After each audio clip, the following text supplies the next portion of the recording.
Chlorine has long been the guardian of pool hygiene, the chemical superhero we trust to keep our recreational waters free of dangerous microbes. But even heroes have flaws. While chlorine is excellent at killing pathogens, it doesn't act alone in the water. It reacts. And when it reacts with the organic soup left behind by swimmers, think sweat, urine, saliva, body oils, sunscreen, and skin cells, it creates something far less heroic: disinfection byproducts, or DBPs. And these invisible chemical leftovers can, in high enough concentrations or poorly ventilated environments, make swimmers, especially those with asthma or respiratory sensitivities, genuinely sick. Most people assume that the more chlorine a pool smells like, the cleaner it must be. In fact, the opposite is true. The classic chlorine smell isn't chlorine at all, but rather chloramines, DBPs formed when chlorine binds to nitrogen-containing substances in the water. These include compounds from urine, urea, sweat, ammonia, and other bodily fluids that we all pretend don't end up in pools, but absolutely do. One of the most irritating byproducts, trichloramine, is volatile and rises into the air just above the water's surface, where swimmers, especially children and athletes who breathe deeply during exertion, inhale it repeatedly. For most people, this exposure results in red eyes, irritated skin, and that unmistakable post-swim lung scratchiness. But for individuals with asthma or other chronic respiratory conditions, these symptoms can escalate quickly.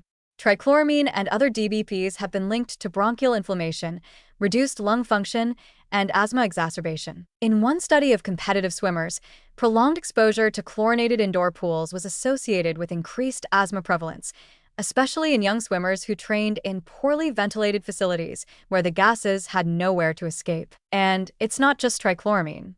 Another DBP of concern is cyanogen chloride, formed when chlorine reacts with uric acid from urine.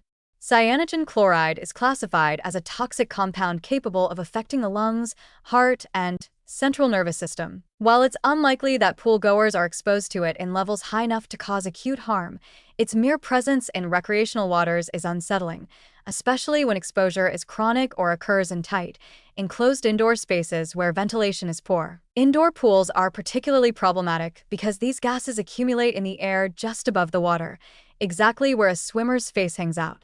Without strong airflow and filtration systems, the chloramines build up, creating a hazy atmosphere that smells harsh, burns the eyes, and makes breathing a little harder than it should be. Lifeguards, swim instructors, and competitive swimmers, people who spend hours at a time in these environments, are especially vulnerable.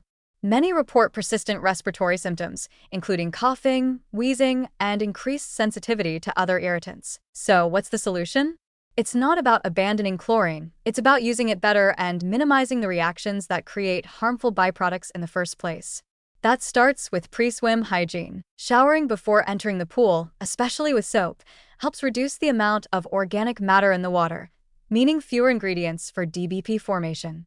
Encouraging swimmers, especially kids, to use the bathroom regularly and not urinate in the pool is also key. It's not just about manners, it's chemistry. For pool operators, regular water testing, proper chlorine management, and ensuring that indoor pools have powerful ventilation systems is critical. The goal is to remove volatile byproducts from the air before swimmers inhale them, not just mask the odor with more chemicals. Advanced treatment systems like UV light and ozonation can also reduce DBP formation by breaking down organics before they react with chlorine. Ultimately, while chlorine is essential for safe swimming, it isn't harmless in all forms.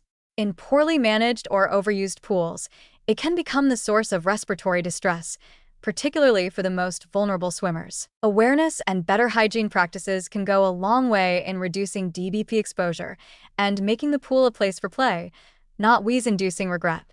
So the next time you walk into a pool and get hit with that strong chemical tang, don't say, smells clean.